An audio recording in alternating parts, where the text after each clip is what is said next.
Welcome, guys. This is episode, I think it's three or four. But there was something that I've been exploring, and it's the weekend, so I figured maybe we just have a little maybe on the weekends we have like a little bit of speculation fun, like a speculation Sunday or Saturday or something. Um, Something that I've been looking at. One, because for the first time ever, my fiance asked me like where would I go to vacation, and it was like Athens, or like, oh, I'll go see the pyramids in Egypt. And then I started thinking, and like without going through it fully, I go Peru, and I go, why the hell did I say Peru? And so I'm like, are there fun things in Peru?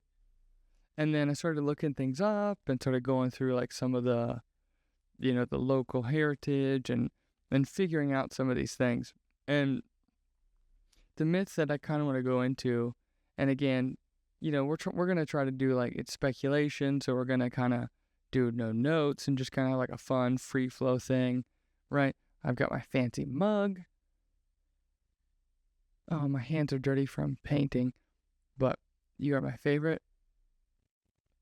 And unfortunately, the lake is called Lake Titicaca. It's pretty fun. Take it as you will. Um,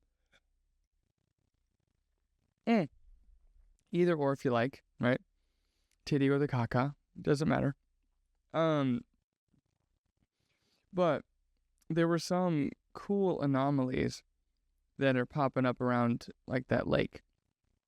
And, one that I found, and I think they're exploring, and I think they're building a kind of like a museum where you can walk through and like look under the lake, because there was a myth that there's an ancient city under there, and sometimes when it gets really shallow, you can see the city. And it was dismissed pretty early on, and then they started looking, and they go, holy, insert bleep there. There's a legit city under this lake. And I know I'm gonna butcher names. I know that I'm not gonna be able to give it justice, but at least, and that's the goal of this whole thing, is to just, one, have fun, and two, maybe give you something to like go find for yourself. Which is pretty neat. But there's a spot, and I'll put the image over here, that there are steps that are kind of cut in to like the rock, like the bedrock itself. There's steps and like an altar, and then from the satellite images, I could see like drag marks that point a direction. And so I started looking at those drag marks. They look like drag marks to me. They probably aren't. If they were, that'd be pretty cool. But it points right to the lake. And I'm like, what? Why is this lake so important? Right? If there's a city under there, right? Were, levels different? Were there groups that were practicing something specific? These questions that I think are important to learn. And then as you develop your own curiosity, you get to like figure out this scientific method type question work, I guess, and then hopefully get to an answer, or at least a hypothesis to explore, which I think is even more important, because then that leads to someone else, and then that goes to someone else, and then it cascades down into discovery. But it's really, really cool.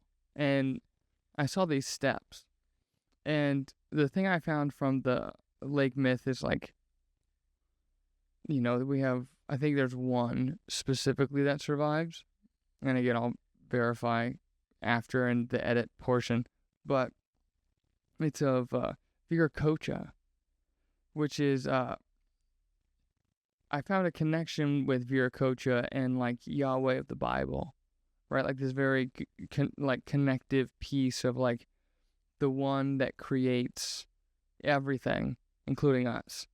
And that's Viracocha as well. And something they share is both, Yahweh and both Viracocha make a mistake. And, in this esoteric realm of thought, right, that mistake is like, in the Bible, it's like the Nephilim, right, which is the giants, or like, the Goliaths of the world before the flood. And so Viracocha also does the same thing. He makes giants from stone. And then from the stone, these things get out of hand, and, he has to kind of start all over. And by starting all over, he starts with us. And in the story, it's pebbles. So we're smaller which is kind of neat, right? Like, there's a big block, and you, like, chisel out this big giant, and you're like, too big. Oh, way out of hand. These things are getting not right. I messed this one up, guys. I apologize. And so he takes little pebbles, right? And then makes humans. And so it was interesting that this place is still like a sacred site where they do these rituals, and they dedicate, their practices to the lake. And then you also get this weird New Testament, Jesus' second coming. And then you get this story of Viracocha coming back to help, the people of the lake. And so that's where this ritual and tradition comes from. And anyway, so I have my notes, general notes, and we're going to go through them. We're going to have some fun. So, boom, boom, boom. And, of course, there's the ones that you guys probably know, if you're curious on, like, Peru and kind of these ancient sites, is, of course, the architecture of, like, Pumapunku and Tiwanaku, right? And I put, I said that it's over 100-ton stones, these blocks, 100. Oh, you can hear that. That's the cat litter box. That is the cat litter box for sure. It's Apollo's birthday today. He's 1 year old. Hey, Peppy. He likes to hit the litter as it rotates in the box like it's a game. But he stops it because it has a very sensitive sensor in there. Anyway, so these giant blocks are stacked. They're the classic ones are like the H blocks, right? The ones that are shaped like the H. And then they have these like dovetail joints, right? Like they were put together and connected almost. And it's kind of neat to get into like the speculation where, like, okay, maybe there were these created giants, right? Just make us bigger. And then these big blocks that are like huge to us were just like, they just pushed them into place, right? Locked them in with these joints. And they were like, cool, this should last for a while. But anyway, so Viracocha, this is the birthplace of humanity part of the story, which I thought was cool. Viracocha rising from the lake, which gives the lake that importance, like God came out of this lake, like origin started. And, come on. Sorry there, camera. And Viracocha is credited with bringing light to the world. I'm going to put my note there that's very close, Genesis and Genesis 1. By then creating the sun, the moon, and the stars. He also created the first Inca monarchs. Good note, right? So there's a tie-in to Viracocha being like physical in a sense, not like a ethereal being that like is around, right? He's out there, but we'll never understand him, right?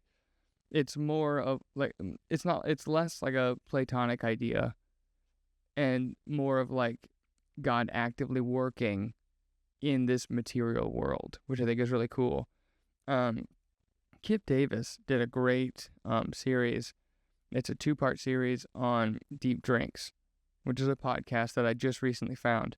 But anything with Kip Davis, like, he's the man. Anything Hebrew, Old Testament, anything with like Dead Sea Scrolls, he's your guy. And he gives this very detailed analysis, and I'll put a picture and a link in the description. But, it's the idea that in Genesis 1 and 2, he's more like, it's more intimate, it's more physical. Like, he's working with his hands to and he's like getting in the dirt, like getting in the mud to make like Adam. But I think it's Adam is the technical translation of the word. And like, he's getting in the mud. Like, he's like very intimate, hands-on.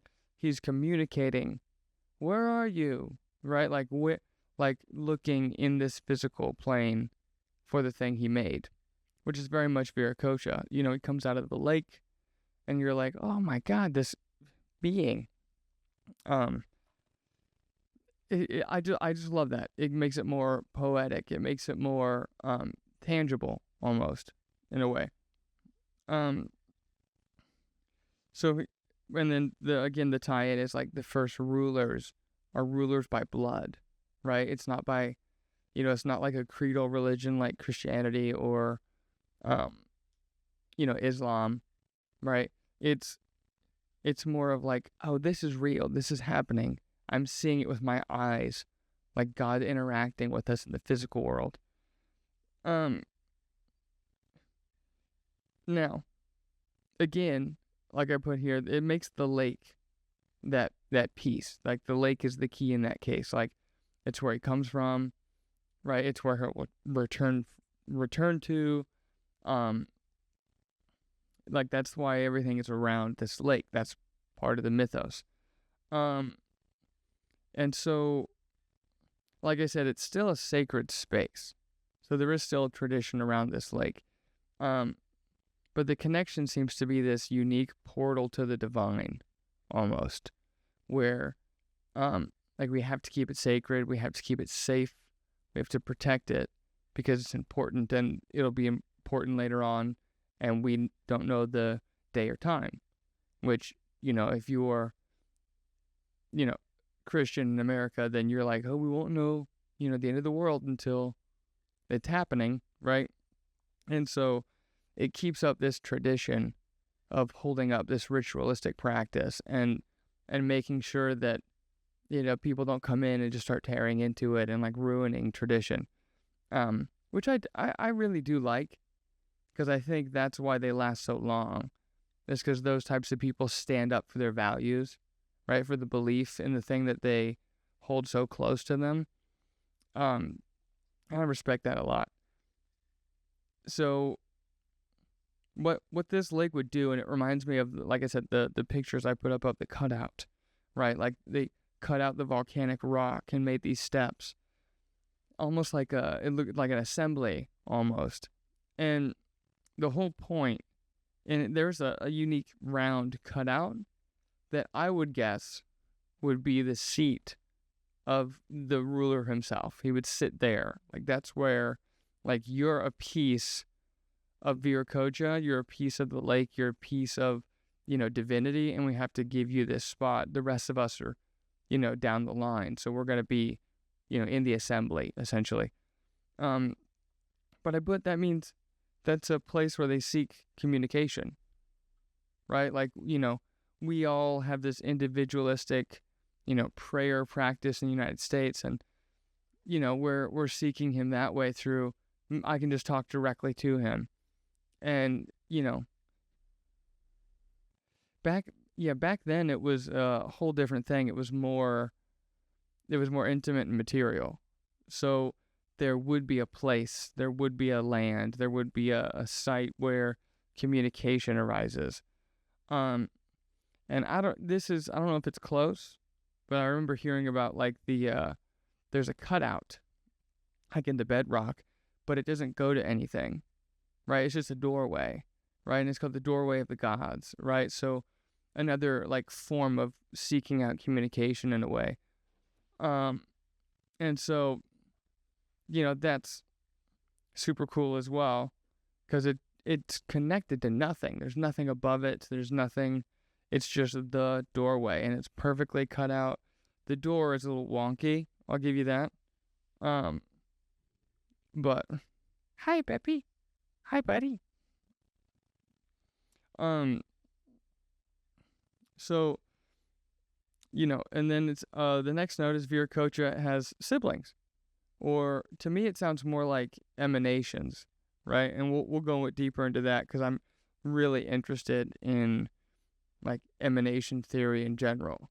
Like in a quick overview, it's like if God has qualities, those qualities have deities, right? So the deities then, and again, I'm just kind of learning about this, so forgive me. But like, wisdom's a quality, right? And so these things, and you can find that in both like Jewish Kabbalah, you can find that in, the Gnosticism, so like the aeons, right? Like there's 12 emanations of God, these aspects, right? And so he has, I'm going to butcher these so bad, I apologize. Mancho Kapak and Mama Akla, I think is what it says. Now, their task, right? They were being born of the lake's waters, with them teaching humans how to cultivate the land and then establish a civilization, right? And so, again, it's that same idea, right? That God and his emanations, or God and these qualities and these beings from, the ultimate, are coming down into the physical to teach you how to do things that are important to civilization, to build humanity, properly build humanity. And so the return is that the Inca believed that upon death, their souls would return to Lake Titicaca, again, which is the place where, it would start. That was their, birthplace, their origin, right? Where the souls begin and where they end and where they return.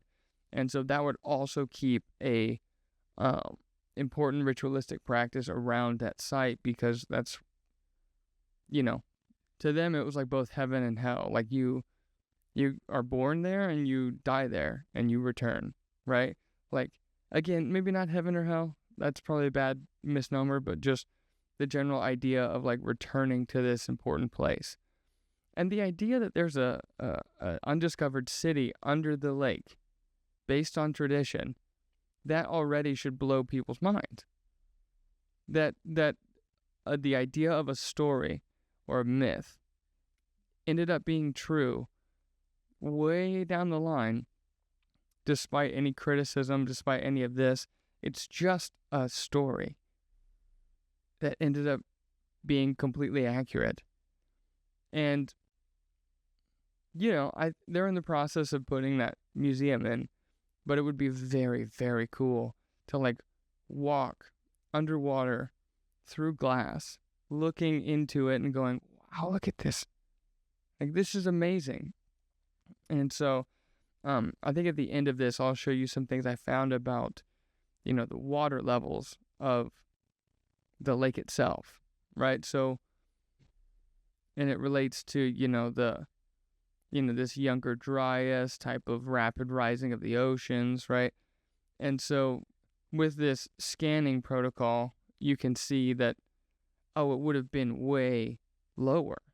And so it's just interesting that it actually would be, that maybe in a certain period of time it was actually accessible, and the lake mythos of returning after death and like doing this means there's some type of like sacredness to what's underneath the water, right? It's not just a story anymore. It becomes real. And then maybe the real piece is information at this temple. And, they find things. What led them to actually start excavating, I do remember this, is that they were finding actual like sacrifices in the lake from Incan rulers. So I think there was like a llama or an alpaca or something like that, and like a box, like a ritual box that was put as a, as like an offering to Viracocha at this lake. And that was part of the practice. And so not only do you get this cool city, but you also get, preserved artifacts from a time period that was, I forget the date. Forgive me. Now, the things that I found, again, other than which is really funny. Oh, shoot. I'm sorry, guys. I forgot this. So, another part of this myth with the city here. The myth claims that an earthquake sent a city beneath the waves.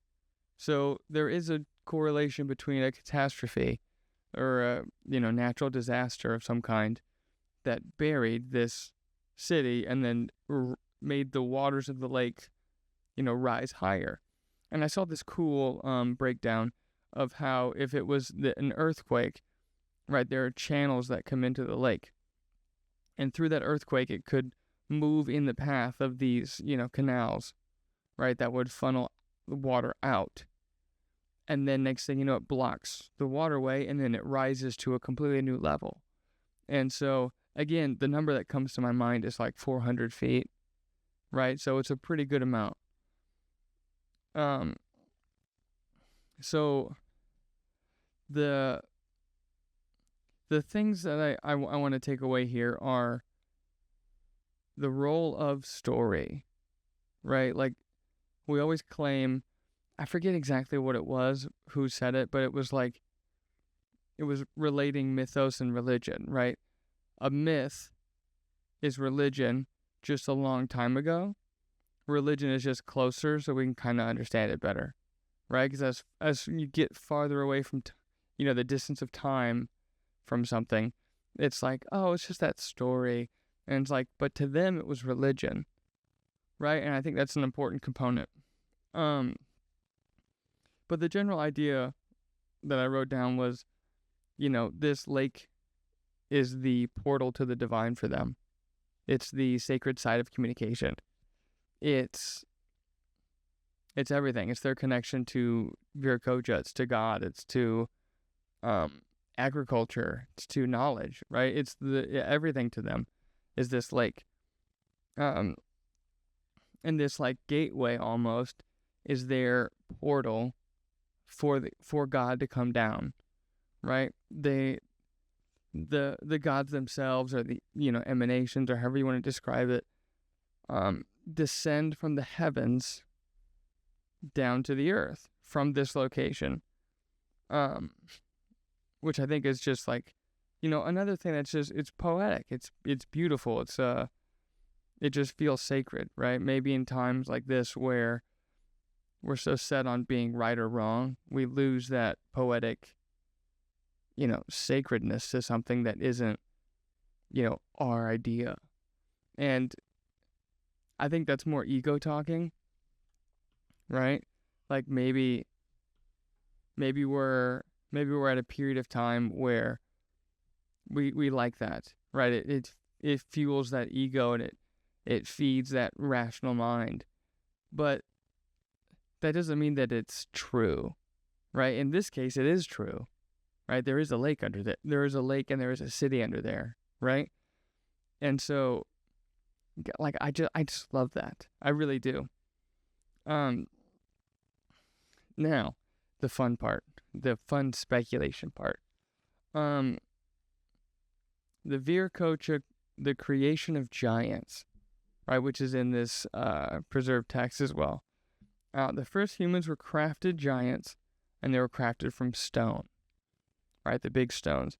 The giants then become, and this is common both in, Yahweh and Viracocha, right, the giants become unruly, right, or like the Elohim, like, get out of hand, and they, like, mate with humans, right, that kind of, Book of Enoch type of vibe. But they do say, like, if you go to ancient Sumerian, which is funny because as a human being, I totally understand what it means when it says the humans became too noisy, right? Like, almost as every time I read it, I'm like, could be nosy. Like, we could just be getting into everything. Like, hey, what's going on? What are you doing? And they're like, ugh, they're getting noisy again. They're asking questions. They're engaging their curiosity, right? They're kind of being annoying right now. I'll just flood the place, right? It's both in like Genesis, it's in ancient Sumerian, Epic of Gilgamesh, right? And it's in this one, because then that leads Viracocha to destroy them with a flood. So another common connection to like a flood mythos, which is interesting.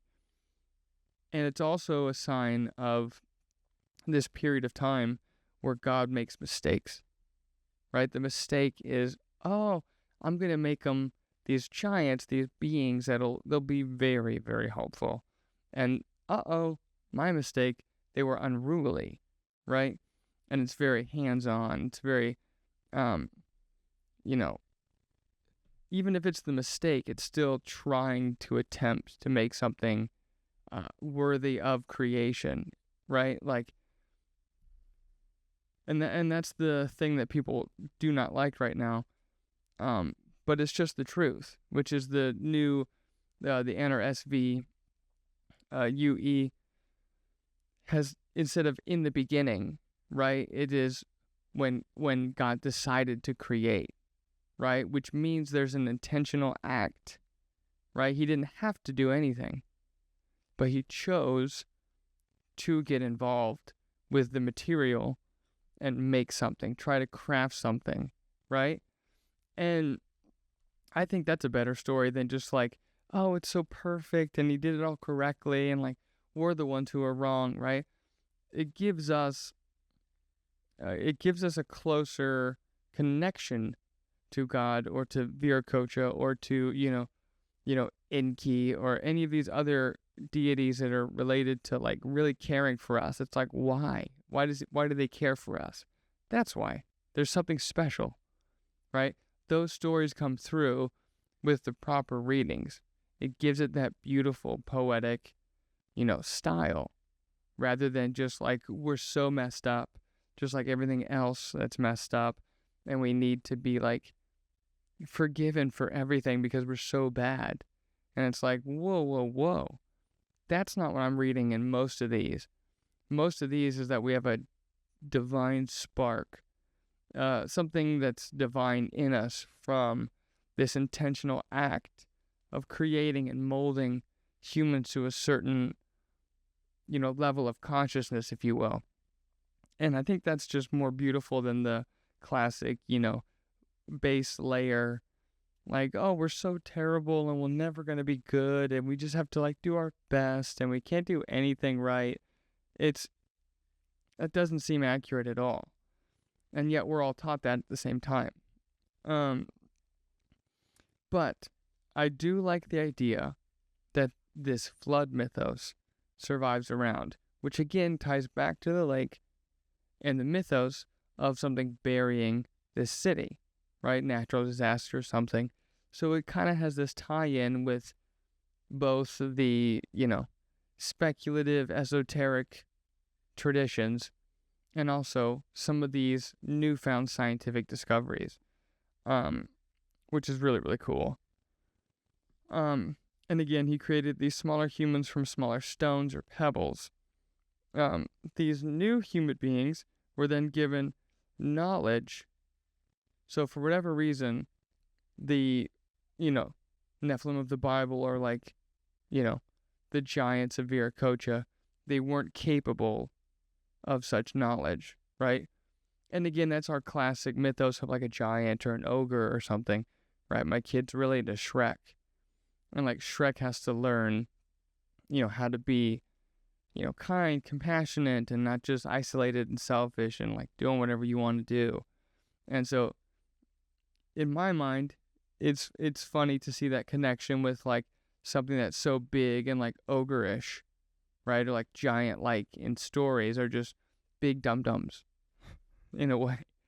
And those big dum-dums just don't get it. But like for whatever reason, because that the quality that makes us special as we're created allows us to hold the knowledge in a way that could lead to further growth of us as a creation. And so the knowledge is agriculture, it's weaving, it's other large aspects of civilization. And I don't know this, but I just kind of quickly wrote it down. It is interesting to me that the material that human beings are made from in some of these stories are, one, relative to the location. So, like, in clay or mud, right, in Genesis, right, it's clay specifically in, Sumerian, which is what their tablets are made from. And, stones, they have these, like Pumapunku and Tiwanaku and these places around the lake. Oh, oops. It's all around stone. So the stories can have a core essence, but also tie into the material of the location, which I think is important. Now, so during the flood, right, Viracocha saved, it's very much like the Noah story or, Utapishtim, right, the Akkadian Sumerian myth. There's a certain group, right, a family, a group of two, specifically in Viracocha, that he saves to, like, reboot things again, right? Which is, again, this the common myth of any flood story. It's like the ones that make it are the ones that are chosen to carry on such knowledge. And something interesting here, because it's also related to, Moses and his staff, right? This staff is important for some reason.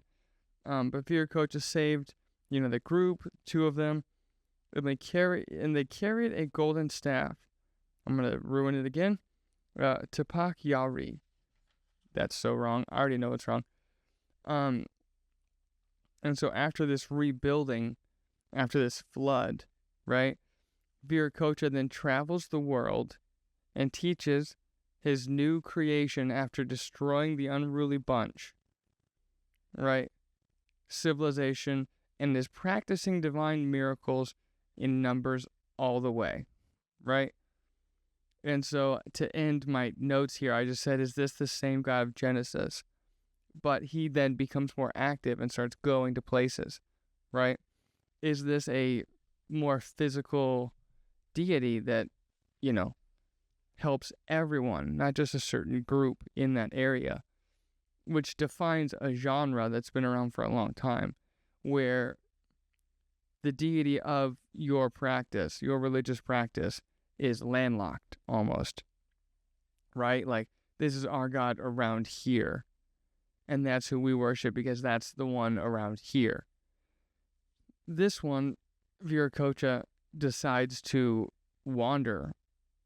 In certain myths, he gets on essentially a boat and travels to different places after the flood to help out this new breed of human beings. And, the funny part is, we have a general idea of, what, the physical look of someone from Peru would look like, right? The hair, the skin color, the whole idea of what an Incan person would look like. And again, that's just saying it's Incan. Many people say it's way older, like very much older. And this dude is Coco. Hiyo. Let's play Raid Shadow Legends. Oh, I have that on my phone too. It's really fun. They had the new Ninja Turtles update. Oh, they do? They have Ninja Turtles now. Well, all right. I just started. I got a sniper. Oh, I have her. She's really good. She has a power where it looks like a blue orb. If you press it, she pulls back. She has a bow, right? And then 2 arrows like strike the 2 opponents like in the head. Mm-hmm. That they're blue. You bet. I have it on my phone. I like that game because you can earn lots of stuff and it's free. And you can get new characters. Yeah. You you'll soon unlock like a rabid zombie dog. Rabbit zombie dog. I forget his name, but he's on there. Yes. Yes, sir. That can only be like what rank? What I mean rank, I mean like, is he common, uncommon, rare? He's just common, but he's part of the unlock. But keep playing, you'll unlock stuff. I promise. I got a hell talent before. Is he red? Nobody had on like. Maybe. All right. I love you. Close the door. One more thing. Yeah. If you do campaign, you could earn perks and stuff. Uh-huh. It says helmets and like weapons and stuff.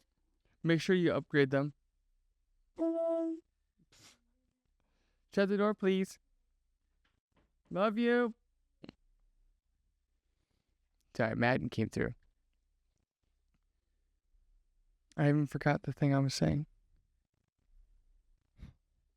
Anyway, that's just the starting point. So since I found some of these cool architectural designs and these cool build outs, I wanted to first point them out, to point out a world where God was active in human life, right?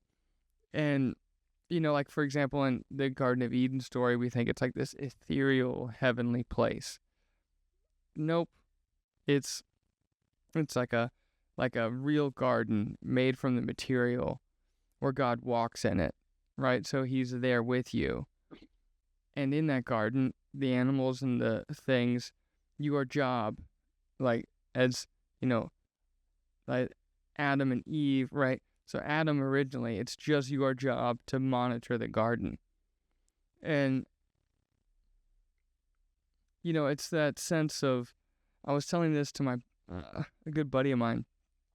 I was like, it's not that you're doing, it's almost like an analogy of where your job, right, isn't the purpose you're looking for. Because, Adam gets pretty sick of it, right, pretty quick. He's like, I've done all this stuff, like, there's a piece of me that isn't fulfilled. And then, boom, here comes Eve, which is like, ripped from Adam himself. So it is him, but it isn't him. It's a separate thing, right? Man and woman, right? This idea of it being a piece of you that you're going to connect back to. And not because that's like correct or like, it's not heretical or like, we're not getting into that debate in this episode, but it's the idea that one, God is walking with you and then also recognizes the problems, which again is this mythos, story of like we all assume that God doesn't make any mistakes, like it's so perfect. But if you look at these old stories, most of the time he's, what's the quote? God has emotions, but because he's God, they're big emotions, right? So almost as if they're giant overreactions or like overcorrections. And the idea there, I think, is key, is that it's super clear that there are mistakes, right? Like he's learning as his creation's learning as well, right? It gives him that piece of, right? And that's something that I've always had this debate where it's like, how does God know how to, like, in the idea of like him being all-knowing, omnipresent, right? The classic idea we get, right? How does he know how to connect with humanity, right? If he didn't have that quality already, right? If he didn't understand humanity, if he didn't understand the nature of human beings, right? Either it's two options, right? Either he did know, right? Which is the one like, oh, he totally knew and he let it happen. But then why do you get, texts saying like he goes back on his word, right? Like almost as if I've learned from my own mistakes as through my creation has showed me something I didn't understand, right? So So almost like we're the nerve endings of God in this analogy. And we're giving this feedback loop to him as he's learning at the same time, right? And I feel like that's the one thing we really, really lose in, modern religious practices, because it gets so like mundane and just so like, gotta do this again. I have to make sure to do that, right? It becomes this pattern of routine where we forget the original purpose is this more intimate response, this intimate connection between a purpose not being filled in like monitoring the garden or like having your job being your only sole thing, right? It's other people, and those other people connect you back to this emotional tie.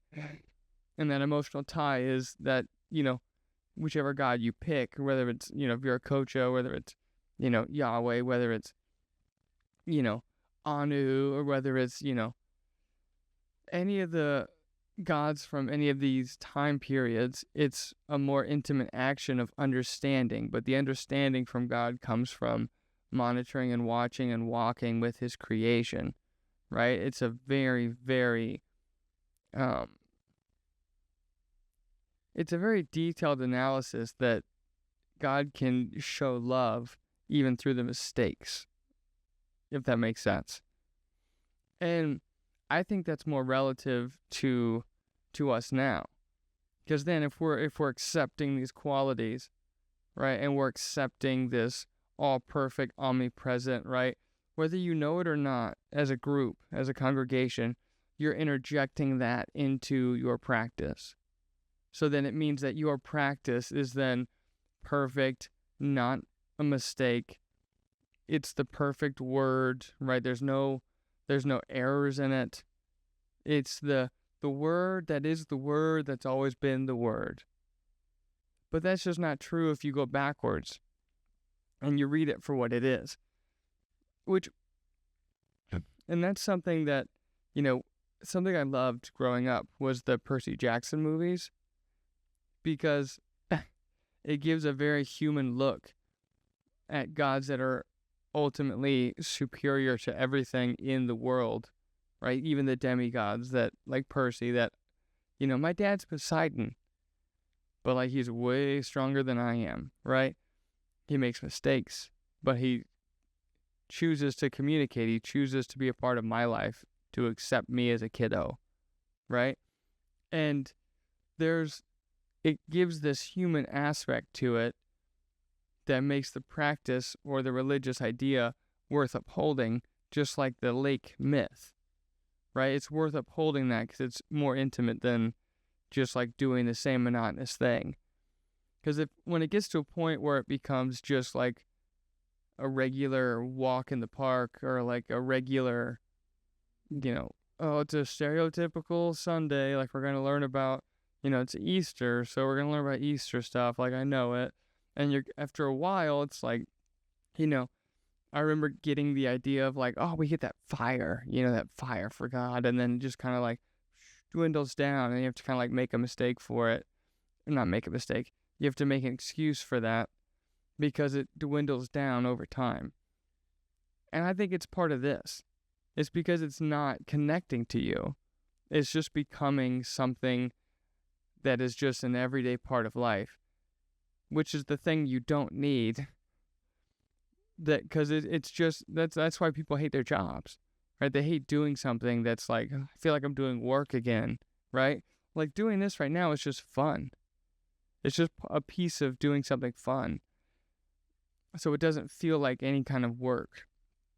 And hopefully it doesn't ever feel like a piece, I hope it doesn't ever feel like a piece of work, right? But you see what I'm getting at? It's this purpose-driven, like identity politics piece of religion that kind of drives me nuts. But in that identity politics of religion, you remove pieces that I think are the important elements that mattered to people of the past. And if we miss that, then we don't have that. And instead of having, a tradition that actually matters. We're just upholding something because we quote unquote think it's correct.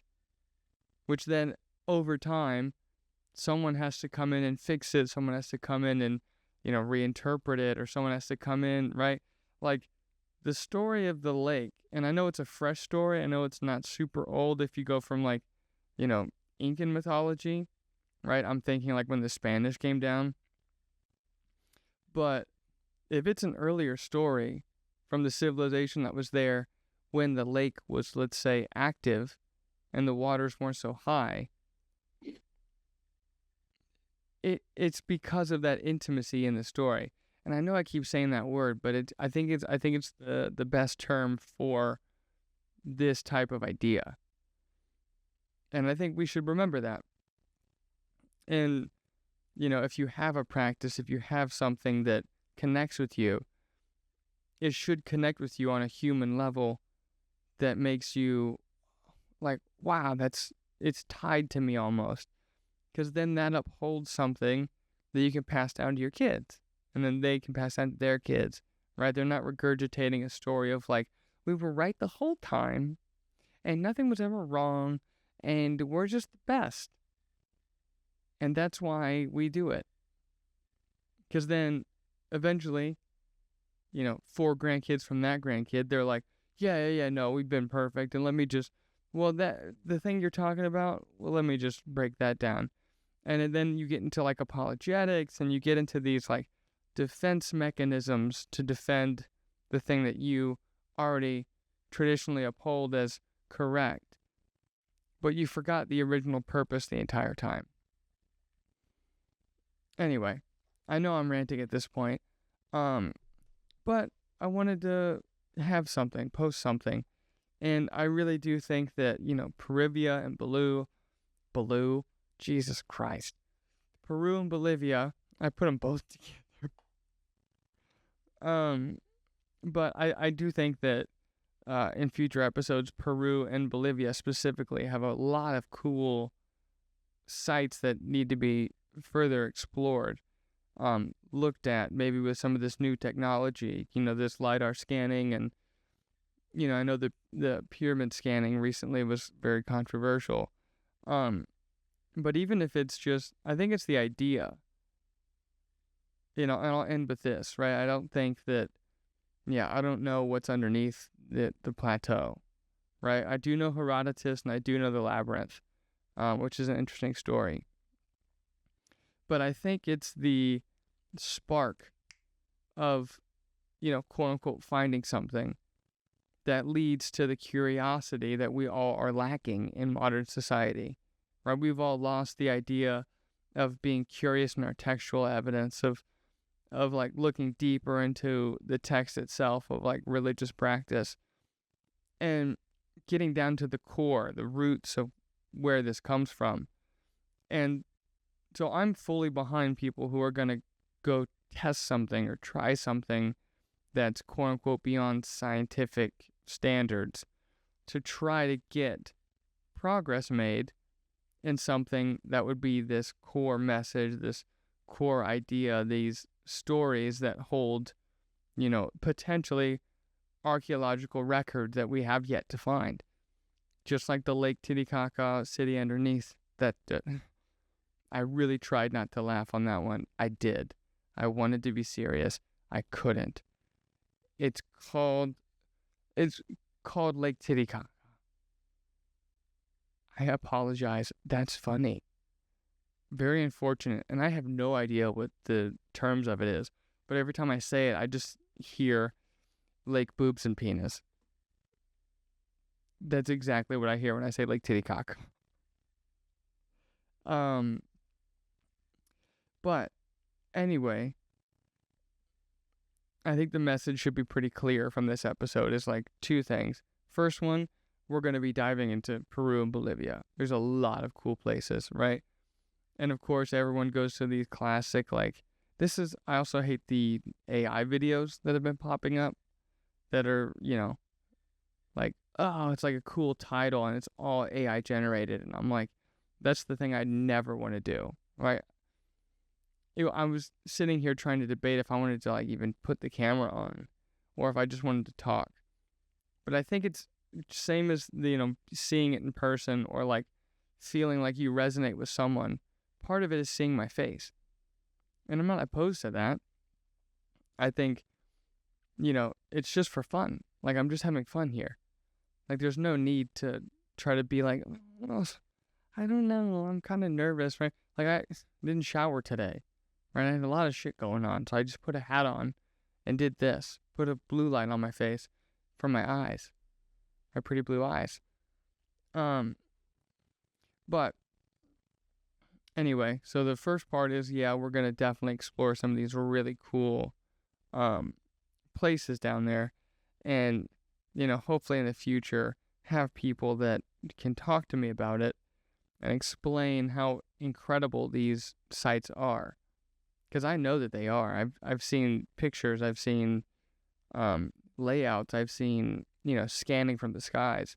It's a beautiful place and it has lots of history.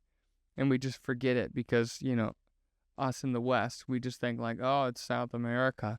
How dumb are they? And I'm like, whoa, they might have been before any of us, right? New evidence to come. The second piece is never forget the core ideas of the story because it could lead you to something miraculous, something tangible, something material. And who knows if anything survives in that lake at this ritualistic temple, whether it's written on the walls or, God forbid there's like a cache of some type of records of, who knows, clay tablets. I have no idea, right? It could be anything. But, one discovery can change the entire planet. You just have to be curious enough to look. Are you? I am. Also, definitely, I'm going to that museum. I have to. I'm too invested. I'm too involved now. I have a whiteboard over here that just has nothing but places I want to go visit. And it would just be cool to see a different piece of like the Midwest. By the way, I'll end with this, and you can judge me. I've never been on an airplane. So if the first time I get on an airplane is to Peru, that's a pretty cool story. But not as cool as Viracocha coming from the lake. All right. Bye, guys. I'll see you later.